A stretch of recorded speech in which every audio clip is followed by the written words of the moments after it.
बिस्मिल्लाहिर्रहमानिर्रहीम। मैं यहया जान, असिस्टेंट प्रोफेसर ऑफ फिज़िक्स। मैं एक बार फिर टेस्ट नंबर 6 का जो दूसरा पार्ट है जिसमें एटॉमिक स्पेक्ट्रा और न्यूक्लियर फिज़िक्स के बारे में एमसीक्यू है, मैं अभी से शुरू करता हूं। तो आप मेरे इस चैनल पर रहिए और अपने जितने लेक्चर मैंने फ़िज़िक्स के हवाले से दी है या लॉजिकल रीजनिंग के हवाले से दी है वो आप सारे देख सकते हैं और उससे इस्तेफ़ादा कर सकते हैं।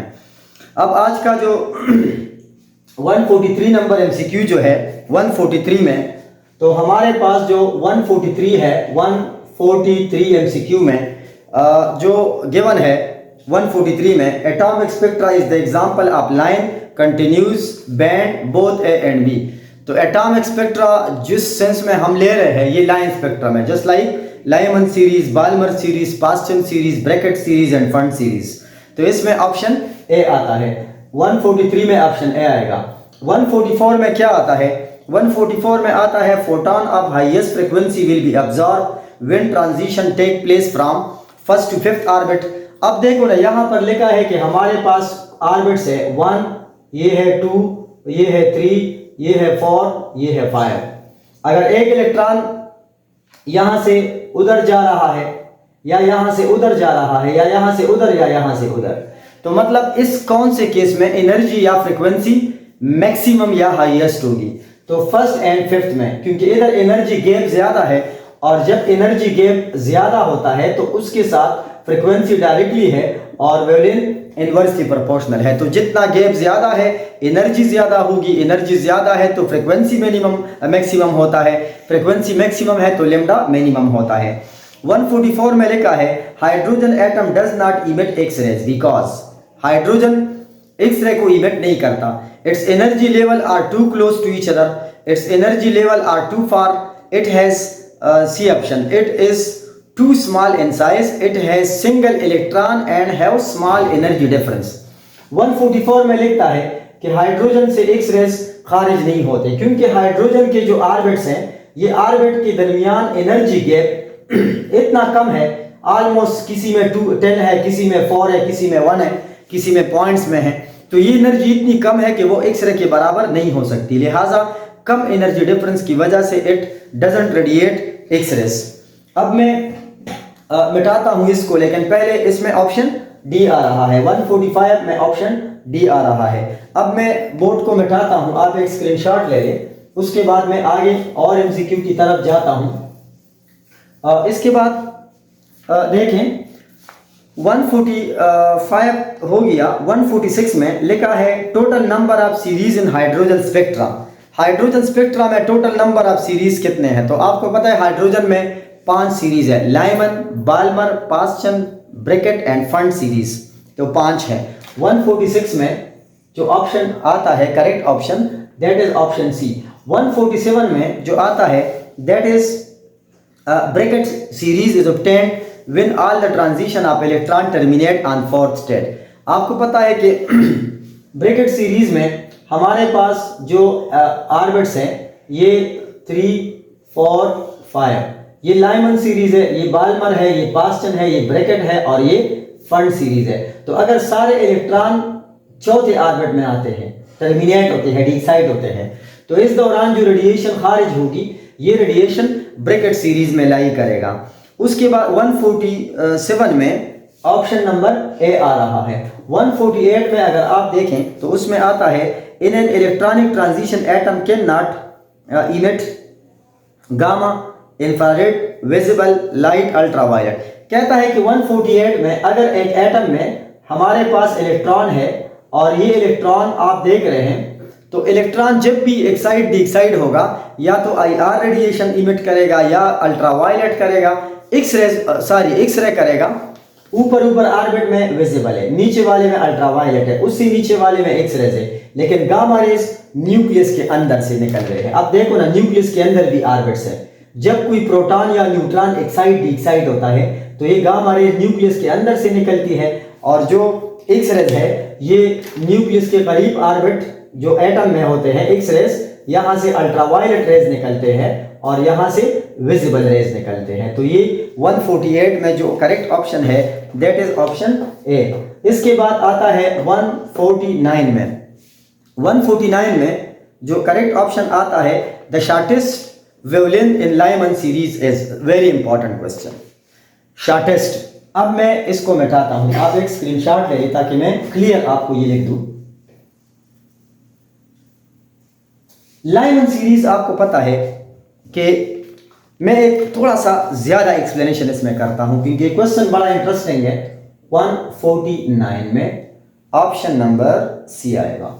अब लाइमन सीरीज आपको पता है कि हमारे पास ये फर्स्ट ऑर्बिट है, ये सेकेंड ऑर्बिट है और ये इन्फिनिट ऑर्बिट है। अगर कोई इलेक्ट्रॉन इंफिनिटी से आएगा तो एनर्जी गैप ज्यादा है, ये लाइमन सीरीज है क्योंकि लाइमन में पी ये है और ये nth ऑर्बिट है। इलेक्ट्रॉन जब दूर से आएगा तो इस वक्त लेम्डा ये मिनिमम होता है और फ्रीक्वेंसी मैक्सिमम है क्योंकि एनर्जी मैक्सिमम है। तो जब एक इलेक्ट्रॉन इंफिनिटी से आएगा फर्स्ट ऑर्बिट में और इस दौरान जो रेडिएशन इमिट करेगा तो ये शॉर्टेस्ट वेवलेंथ होगा। तो अब इस दौरान आपको पता है फार्मूला हमारे पास है 1/λ is equal to RH Rydberg constant into 1/p² minus 1/n²।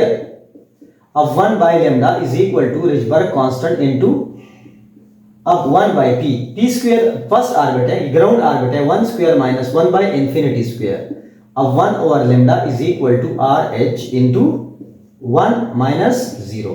अब इसको आप 1/λ is equal to RH कर लो and implies that 1 divided by RH that is the shortest wavelength। shortest wavelength option C आता है, इसमें ऑप्शन सी आएगा। तो इसका एक स्क्रीनशॉट ले ले और मैं थोड़ा सा पानी पीता हूँ, काफ़ी गर्मी है आजकल तो इस वजह से प्यास भी ज़्यादा लगती है।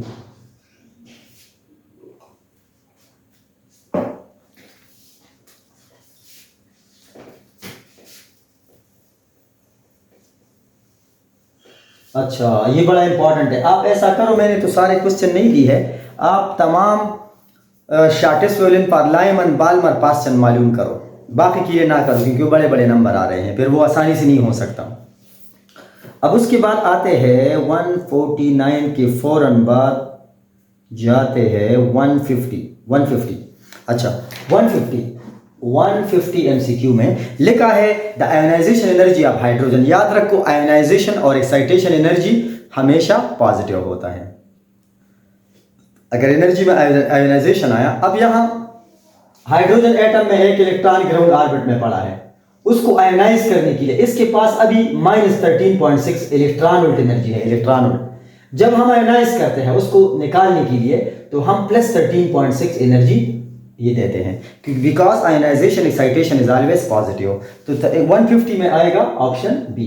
अब 151 में जो आता है that is Balmer series in the region of electromagnetic spectrum is visible. Lyman series आपको पता है कि लाइमन सीरीज ये अल्ट्रावायलेट में लाई कर रहा है, बाल्मर सीरीज ये विजिबल में, और फिर Paschen, Brackett and Pfund all the three are lying in IR। ये नियर IR, ये मिडल IR, ये फार IR। यही बड़े इंपॉर्टेंट क्वेश्चन है क्योंकि बड़े स्पेसिफिक टाइप क्वेश्चन आए हैं। 151 में आएगा, 151 में आएगा सी। 152 में आता है the atomic spectrum of lithium 2+। Lithium ये इसका वैलेंसी 3 है, हाइड्रोजन हीलियम लिथियम। इसका डबल का क्या मतलब है, हमने उससे 2 इलेक्ट्रॉन निकाले हैं तो अब कितना बचा है, 1 इलेक्ट्रॉन अब भी उस पर मौजूद है। अब इसका चार्ज +1 है, +2 है, +1 इलेक्ट्रॉन उस पर रह गया है, सारी एक 1 पॉजिटिव चार्ज यानी 1 इलेक्ट्रॉन उसके पास है। जब लिथियम से हम 3 में से 2 इलेक्ट्रॉन निकालते हैं तो 1 बच जाता है। तो अब कहता है कि ये इसका स्पेक्ट्रम किसके साथ है, helium ions, sodium ion, helium atom, potassium, तो ये हीलियम। अब हीलियम को अगर हम एक बार आयोनाइज करें तो इस पर 1 चार्ज आएगा, तो अब एक पॉजिटिव 1 इलेक्ट्रॉन उस पर भी बचा, उसका भी बचा, तो मतलब हीलियम को सिंगल आयोनाइज करो और लिथियम को डबल आयोनाइज करो तो उसके बाद उसका स्पेक्ट्रम एक जैसा आएगा। 152 में ऑप्शन ए आता है। अब 153 में आते हैं। 153 अच्छा 153 में अभी नहीं करता, क्योंकि यही 152 पर एटॉमिक स्पेक्ट्रम पे जो क्वेश्चन थे वो खत्म हो गए। अब इसके बाद न्यूक्लियर फिजिक्स, जो बहुत अहम चैप्टर शुरू हो रहा है, nuclear physics the last chapter. अब न्यूक्लियर शुरू हो रहा है। न्यूक्लियर फिजिक्स में क्या होता है, न्यूक्लियर फिजिक्स पर मैंने काफी क्वेश्चन करा दी हैं। 153 इट इज न्यूक्लियर फिजिक्स, ये न्यूक्लियर फिजिक्स है।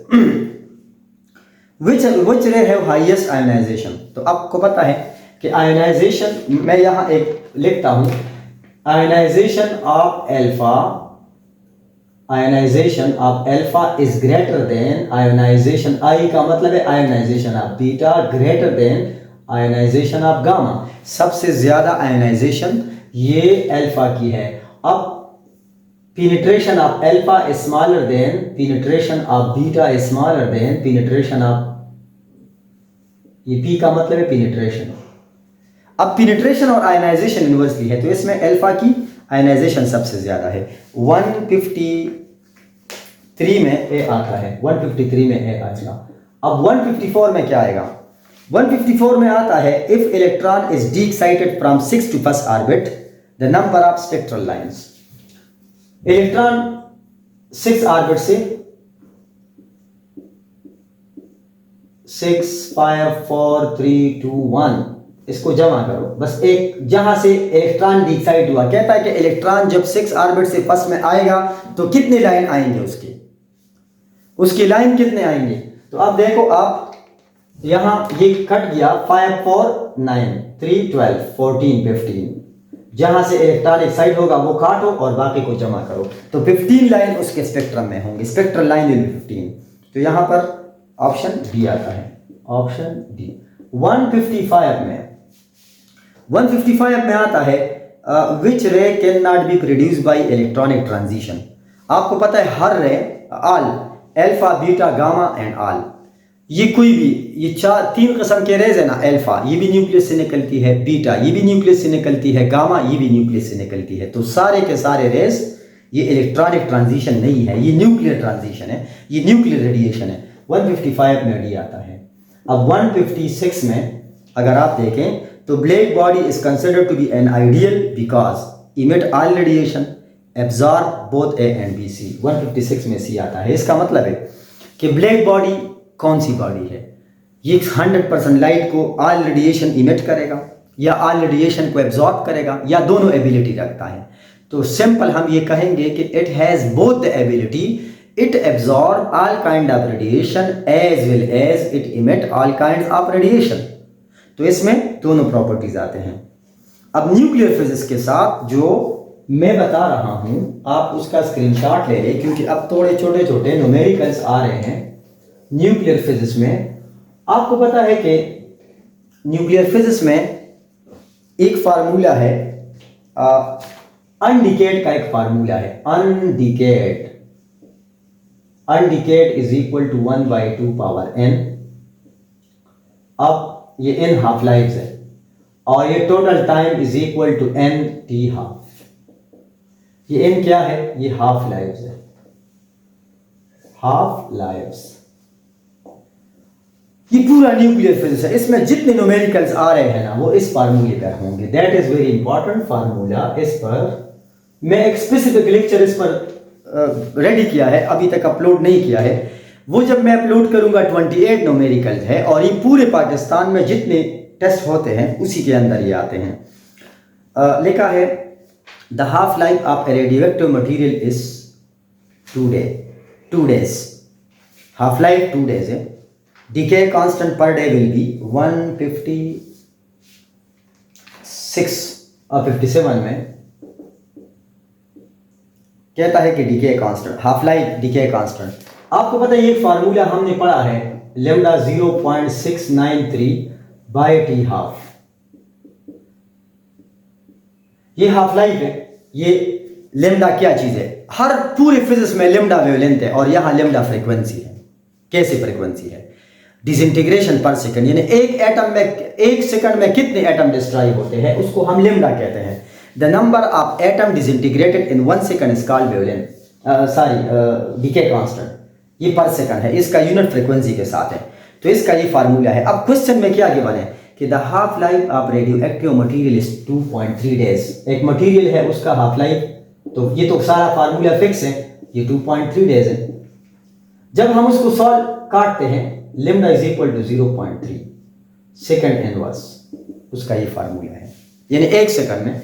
ये क्वेश्चन 3 बार एनएमडी कैट में 2015, 16 और 21 में भी आ चुका है। ये one, this one very important question है। तो इसमें ऑप्शन नंबर सी आता है, ऑप्शन सी। अच्छा, फिर से मिटाते हैं, आप उसका स्क्रीनशॉट ले लें। मैं ऊपर वाला नहीं मिटाता क्योंकि बड़ा इंपॉर्टेंट है। न्यूमेरिकल न्यूक्लियर फिजिक्स वैसे कॉमनली भी इंतहाई अहम चैप्टर है।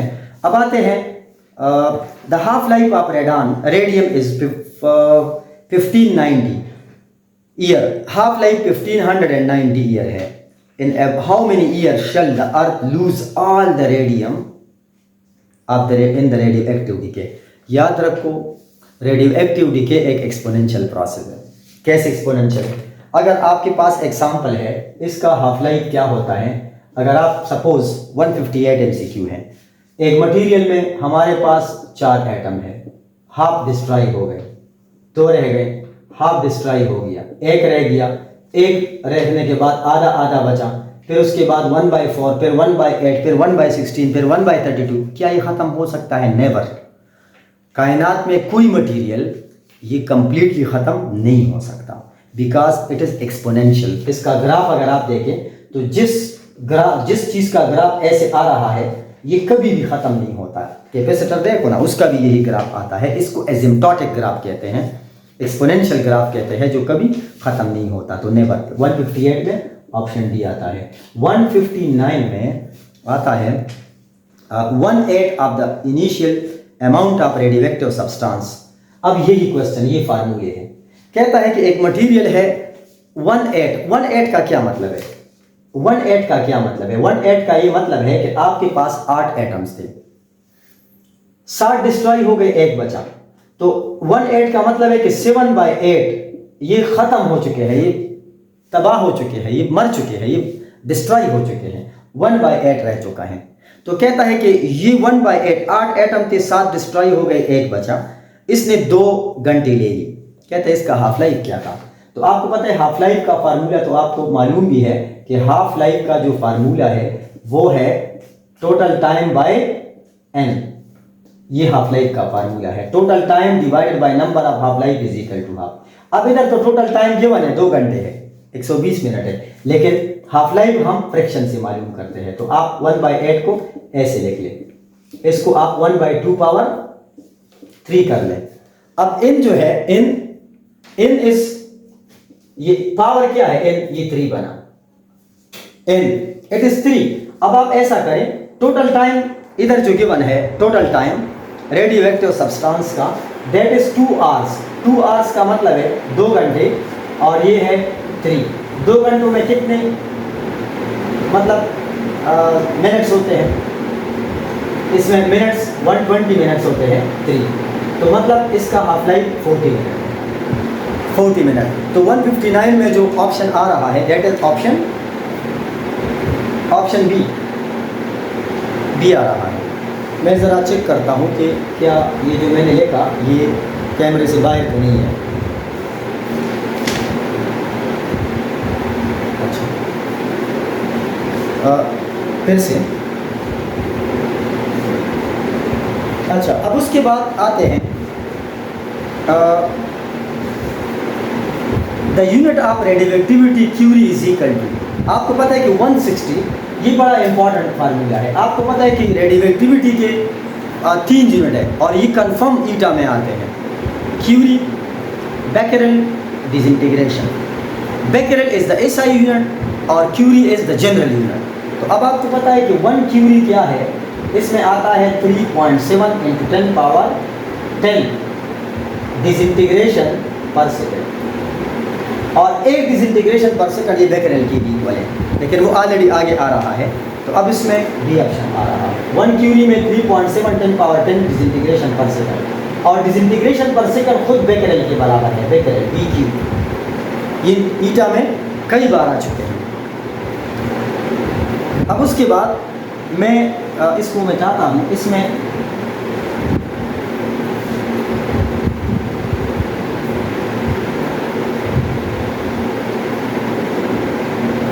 अच्छा आगे आते हैं कंडीशन फॉर पेयर प्रोडक्शन। अब यहाँ आप देखो तो पेयर प्रोडक्शन की कंडीशन क्या है।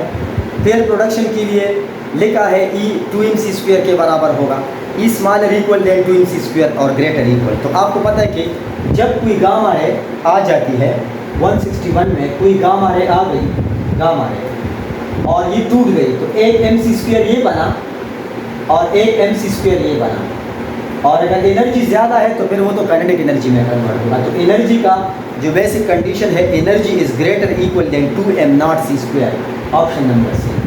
अब 162 में क्या आएगा, various type of cancer are treated by, cancer को हम कौन सी मटेरियल से ट्रीट करते हैं, वो कोबाल्ट से करते हैं। 162 में आएगा कोबाल्ट। अब 163 में alpha particle ionises an atom through direct collision, electrostatic attraction, through electrostatic repulsion all. Alpha rays जब हम हिट करते हैं तो आयन जो जिस पर हम हिट करते हैं उसमें न्यूक्लियाई पे पॉजिटिव चार्ज है, अल्फा पर भी पॉजिटिव चार्ज है। तो जब अल्फा उसके साथ जाएगी और टकराएगी, ये उसको रिपेल करेगा, तो उसमें म्यूचुअल रिपल्शन उसका काम है, ऑप्शन सी। 164 में आता है the half life of A given sample of 44 years, कहता है कि एग्जाम्पल है उसका एज 44 साल है। अब वो आप सपोज करो ये मेरे पास एग्जाम्पल है, और हाफ लाइफ तो आपको पता है the time in which a material disintegrated by 50%, अगर 50%, अब ये आधा डिस्ट्रॉय हुआ, तो इसका तो हाफ लाइफ 44 साल के बाद अब ये कितना बचा, इसमें 2 एटम रह गए, इधर 4 एटम थे, इधर 2 एटम रह गए, तो कितने साल गुजर गए, 44 ईयर्स। इसमें नॉन ऑप्शन आता है डी, क्योंकि 44 साल के बाद 50% रह जाएगा, 88 साल के बाद 25% रह जाएगा, और एंड सो ऑन। अब उसके बाद आता है 165 में pair production can not take place in between, कहता है कि हम पेयर प्रोडक्शन क्या होता है जब एक हेवी न्यूक्लियस गामा रे को हेवी न्यूक्लियस पर हिट करते हैं, हेवी न्यूक्लियस पर, तो ये हेवी न्यूक्लियस क्यों रखते हैं, ये मोमेंटम कंजर्व करने के लिए। तो पेयर प्रोडक्शन में मोमेंटम ये कंजर्व है, option D, momentum is conserve. वैसे तो एनर्जी सब कुछ कंजर्व है, लेकिन इस चीज़ का न्यूक्लियस रखने का मकसद सिर्फ मोमेंटम कंजर्वेशन। पिक्चर ले लें इसका स्क्रीनशॉट।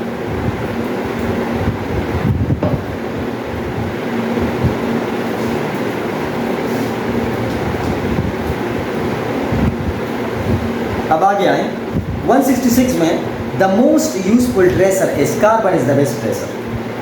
166 में आता है डी, ये मेडिकल फिजिक्स की यूज़ है, ये बड़ा इंपॉर्टेंट टॉपिक है, थोड़ा सा रटा है इसमें, मेमोरी है, लेकिन आप इन चीज़ों को मेमोराइज करोगे क्योंकि ईटा में उन्होंने बाकायदा एक टॉपिक दिया है।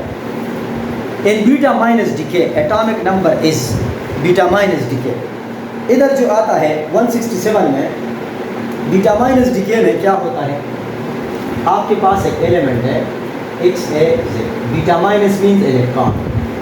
अब हमारे पास ये तो ए तो कांस्टेंट है, बीटा डीके में एटॉमिक मास हमेशा कांस्टेंट होता है, सिर्फ एटॉमिक नंबर या 1 इंक्रीज होगा या डिक्रीज होगा। अब आपने देखना है, अब ये कौन सा डीके है, beta minus. Beta minus means electron, जब बीटा माइनस के साथ ये माइनस है तो इधर जेड के साथ +1 जमा करो, तो जब बीटा माइनस डीके वाक़या होता है तब एटॉमिक नंबर 1 बढ़ जाएगा, 1 इंक्रीज आएगा उसमें, इंक्रीज बाय 1, यहाँ पर ऑप्शन बी आएगा। अब 168 में आता है न्यूक्लियर फोर्सेस एग्जिस्ट। आपको पता है कि अगर आप न्यूक्लियस के अंदर देखें तो न्यूक्लियस के अंदर प्रोटॉन भी पड़े हैं, पॉजिटिव प्रोटॉन है, पॉजिटिव प्रोटॉन, साथ में न्यूट्रल न्यूट्रॉन होते हैं।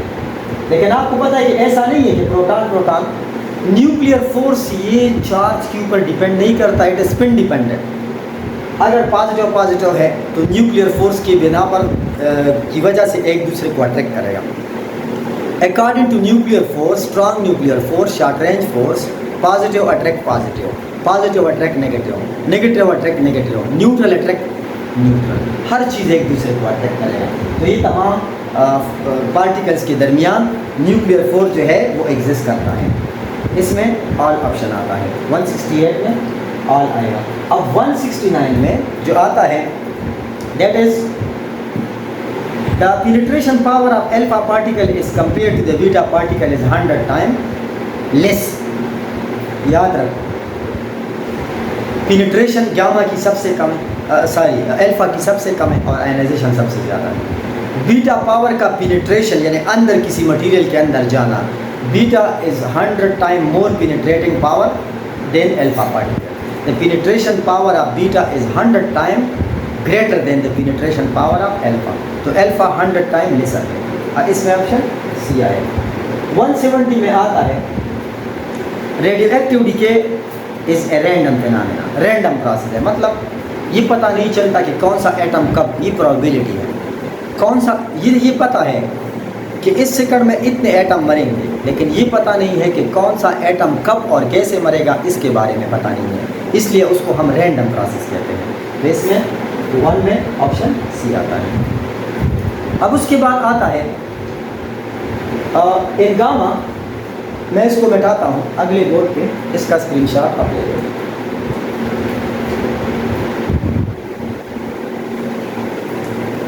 अब आते हैं in gamma emission the change in nuclear number. आपको पता है गामा कैसे निकलती है। अगर हमारे पास 171 MCQ है, अगर एक न्यूक्लियस है और उसमें एक प्रोटॉन इधर पड़ा है, जब प्रोटॉन ऊपर जाएगा तो न्यूक्लियस एक्साइट हो गई, प्रोटॉन हायर एनर्जी स्टेट में चला गया। अब ये उसी के अंदर ये कुछ देर बाद वापस नीचे आ जाएगा एंड रेडिएट गामा रे। तो इसने सिर्फ प्रोटॉन एक्साइट किया फिर डिसाइड किया, तो इस वक्त ना एटॉमिक नंबर में कोई चेंज आएगा न एटॉमिक मास में कोई चेंज आएगा, तो नथिंग इज चेंज, इसलिए इसमें ऑप्शन ए करेक्ट है। 172 में आता है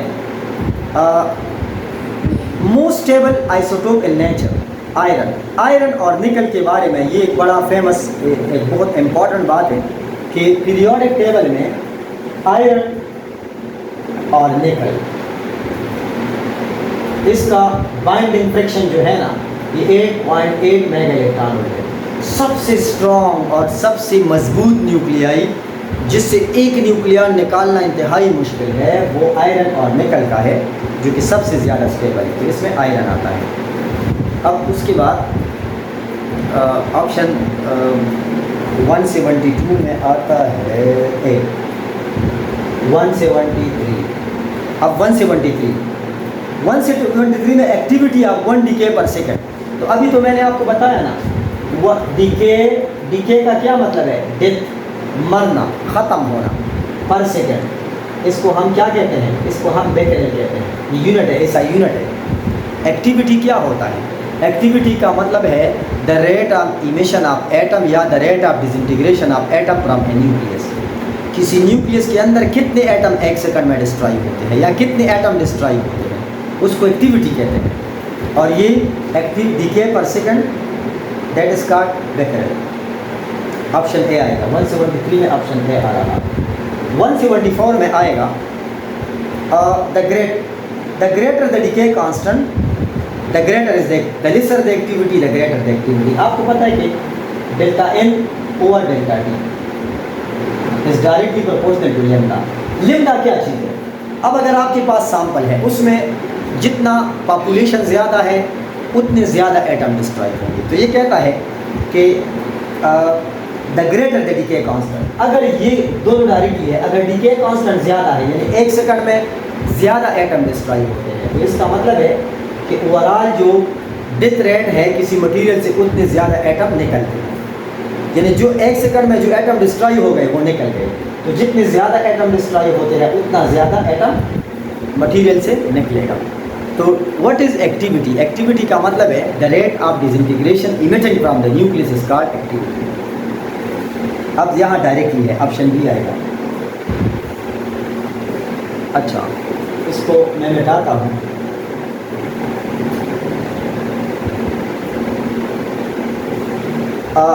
सेकंड लास्ट क्वेश्चन है द ग्रेटर 175 में black body shows dead spectrum.